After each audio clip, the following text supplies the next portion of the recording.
A blessed Sunday to you, my dear brothers and sisters. Today is the 16th Sunday in Ordinary Time. Today, Jesus continues his instructions on Christian ethics for us. He gave us three important parables, which I would like to summarize in one word, which I call PI. P for patience, and A for accommodation, and I for influencer. Today in the first parable, Jesus makes us to understand that there has been a perennial tension between the good and the bad. And in this tension, God intentionally allows the good and the bad. In God's permission, He allows the evil and the good to coexist. Remember, in the parable, the disciples said to the master, "Let us go and uproot." And the master said, "No, be patient, because there is going to be a day of reckoning." Of course, after we live our life here, there's going to be a day of judgment where the good will give account and the bad will also give account. But one thing that Jesus wants us to learn from this first parable is the reality of patience. You remember in the hymn of love that St. Paul gave us in 1 Corinthians chapter 13 from verses 4 to 7. In verse 4, St. Paul tells us that love is patient. If you love someone, you have to be patient with that person. Every husband should be patient with the wife, and the wife should be patient with the husband. Do not give up on one another because of a simple mistake. Every supervisor should be patient with the employee, and the children should be patient with their parents, as well as parents should be patient with their children. So we should learn to be patient with one another, and this is the message of Christ today. To be patient with those who make mistakes does not mean that we support their mistakes. As a mentor or as an employer or as a parent, if someone makes mistake, it is part of our Christian charity, part of our obligation to correct the person. Patience does not mean we overlook evil, but patience means do not give up on that person. That's what patience means, because we do it with love. And love does not give up on anyone. Do you know actually that you can practice your patience by counting of numbers? Of course, yes, because if someone hurts you by saying something bad or doing something bad to you, normally we should react.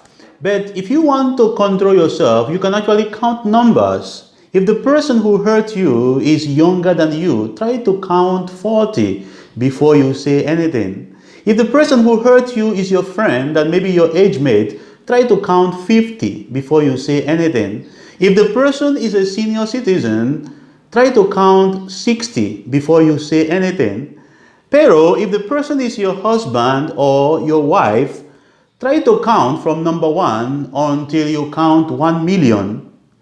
Keep counting and never stop counting if the person is your wife or your husband, which means let our patience give opportunity for other people.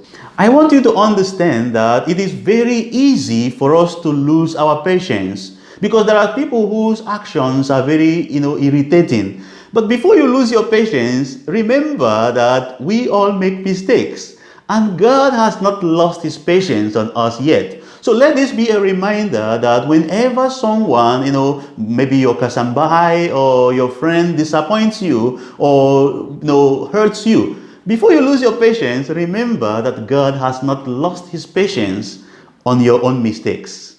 The second parable is about accommodation, welcoming, and acceptance of other people. Of course, we know that this parable also has eschatological significance, because as a kingdom, the kingdom of God is open to welcome everyone, to accommodate and to accept everyone. But in this case, in this context, Jesus wants us to understand that as Christians, we are like the mustard seed. We are like the mustard tree. The kingdom of God has been planted in us through our faith. And that kingdom of God is the presence of God, the reign of God in our life that allows us to welcome or disposes us to accommodate other people. We are expected to welcome both the good and the bad. Of course, it's very risky, but this is what it means to be a Christian. And let us remember also that sometimes we are complaining that nobody loves me, nobody loves us like that. But actually, sometimes we are the cause why people do not love us. Because we can scare people away because we speak poisonous words. We can also scare people away because of our toxic, habits and attitudes. And by that way, we don't become the real mustard seed. We can only become the real mustard seed when we have love, the love that welcomes and accepts everyone. The third parable is the parable about the leaven, or what we call in our own time the yeast. When someone who is a baker bakes the bread, the person adds yeast or leaven. The aim or the objective for adding the yeast is to make the bread to increase, to make the bread to become bigger. We as Christians, we are supposed to become influencers. We are supposed to become those that make other people to increase, to grow. Anywhere a Christian enters, there must be a change, a positive change, which means that every Christian that has the presence of God, the reign of God, the kingdom of God in his life or in her life should be and should act like a yeast.